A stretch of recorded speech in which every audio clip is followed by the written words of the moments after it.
Assalamualaikum warahmatullahi wabarakatuh. Anak-anak, mari kita belajar lagi tema 2, menyayangi tumbuhan dan hewan. Subtema 1, manfaat tumbuhan bagi kehidupan manusia. Pembelajaran 6. Ayo bercerita. Dayu senang dengan dongeng yang menceritakan kebaikan. Kali ini Dayu membaca dongeng tentang kebaikan hati seorang petani. Ayah Dayu pernah bercerita tentang pekerjaan petani. Petani menanam benih tanaman di sawah atau di ladang.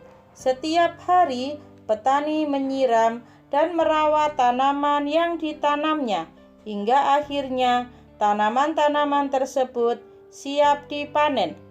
Yuk kita baca dongeng berikut ini. Setelah itu, ceritakanlah kembali dalam bentuk gambar seri. Petani yang baik hati.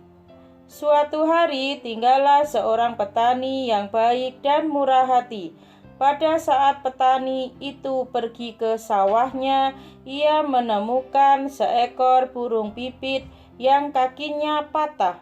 Sang petani merasa kasihan. Ia pun membawa burung itu ke rumahnya yang sederhana.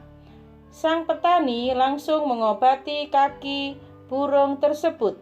Setelah beberapa hari ia rawat, burung pipit itu ia lepaskan kembali ke alam bebas. Beberapa hari kemudian, pada saat petani itu sedang mengairi sawah dan mencabuti rumput liar, ia didatangi oleh burung pipit kecil yang telah ia tolong. Burung itu membawa 3 buah biji semangka pada paruhnya. Ia memberikannya kepada petani itu. Setelah itu, burung itu pun pergi. Petani itu sangat berterima kasih kepada burung. Besoknya, sang petani menanam biji-biji semangka itu di dekat rumahnya. Setelah ia mengurus bibit pohon semangka itu pun tumbuh. Semakin lama, pohon itu semakin besar. Akhirnya, pohon semangka berbuah. Petani itu sangat senang. Ia mengambil ketiga buah semangka itu. Pada saat ia membelah buah semangka yang pertama, keluarlah beberapa bongkak emas dan berlian yang berkilauan. Petani itu merasa sangat kaget, bercampur senang. Lalu ia membelah semangka yang kedua, ternyata isinya adalah bahan-bahan bangunan. Petani itu merasa sangat bahagia. Lalu ia membelah semangka terakhir, ternyata keluarlah para pekerja yang siap membangun istana yang megah untuk ia tinggali. Akhirnya, karena kebaikan dan ketulusan petani itu, sekarang ia menjadi orang yang sangat kaya raya. Ia selalu membagikan hartanya kepada orang yang kekurangan dan selalu menolong orang yang butuh pertolongannya. Buatlah gambar yang menceritakan dongeng petani yang baik hati. Nah, ini gambar pertama, kedua, ketiga, keempat, dan kelima. Ayo menulis. Tulislah pesan yang terdapat pada dongeng petani yang baik hati, yaitu perbuatan baik akan mendapatkan balasan yang baik pula, meskipun perbuatan baik dilakukan kepada binatang atau tanaman, maka kebaikannya akan tetap kembali kepada kita. Tulislah perbuatan baik yang telah dilakukan petani yang baik hati.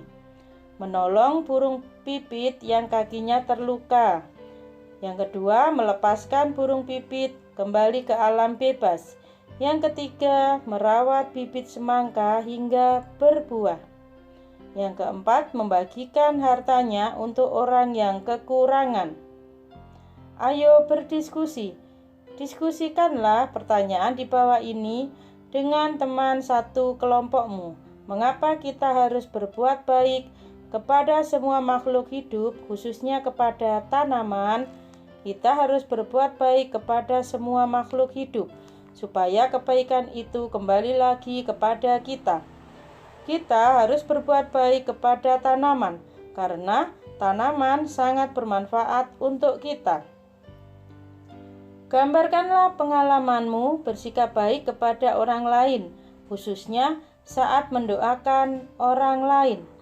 Saat temanku tidak masuk sekolah karena sakit, aku mendoakannya supaya cepat sembuh. Ayo berlatih. Dayu dan teman-temannya mengunjungi kebun manggis. Kebun manggis itu milik Paman Dayu.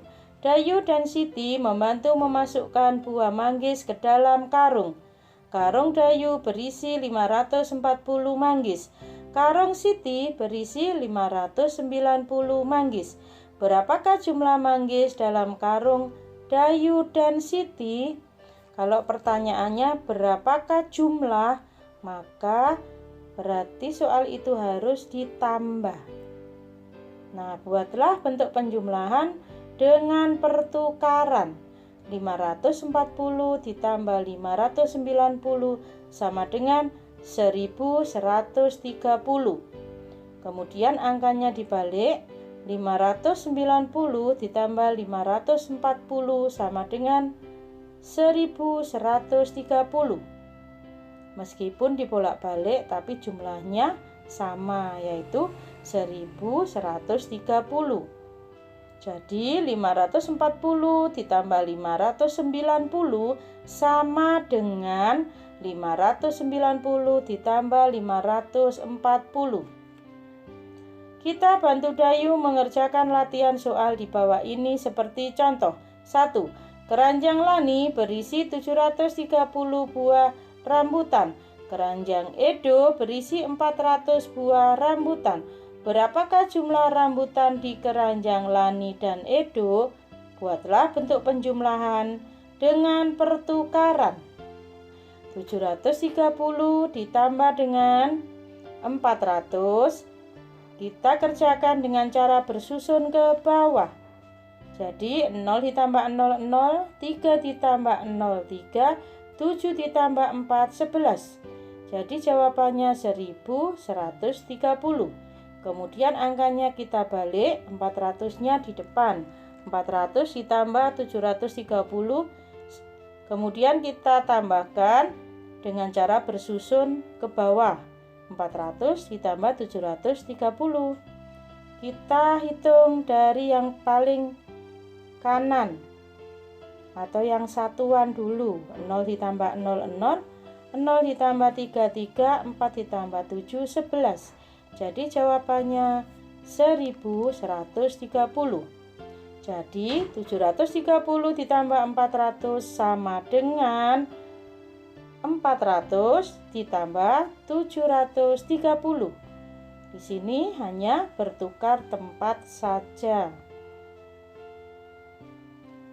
Untuk soal kedua, Udin dan Lani membantu panen tomat di kebun nenek Lani. Udin mengumpulkan 630 buah tomat. Lani mengumpulkan 450 buah tomat. Berapa jumlah buah tomat yang dikumpulkan Udin dan Lani? Buatlah bentuk penjumlahan dengan pertukaran. 630 ditambah dengan 450. Kita kerjakan dengan bersusun ke bawah. Yang paling belakang atau satuannya kita tambahkan dulu. 0 ditambah 0, 0, 3 ditambah 5, 8, 6 ditambah 4, 10. Jadi jawabannya 1080. Kemudian angkanya kita balik, 450-nya di depan. Jadi 450 ditambah 630. Kita kerjakan juga dengan cara bersusun ke bawah. 0 ditambah 0, 0, 5 ditambah 3, 8, 4 ditambah 6, 10. Jadi jawabannya 1080. Jadi 630 ditambah 450 sama dengan 450 ditambah 630. Soal yang ketiga. Beni menyapu halaman rumah nenek yang luas. Ia mengumpulkan daun-daun kering dalam 2 kantong plastik besar. Kantong plastik hitam berisi 780 helai daun kering. Kantong plastik putih berisi 578 helai daun kering. Buatlah bentuk penjumlahan dengan pertukaran. Nah, dikerjakan seperti contoh yang nomor 1 dan nomor 2 tadi. Terima kasih. Wassalamualaikum warahmatullahi wabarakatuh.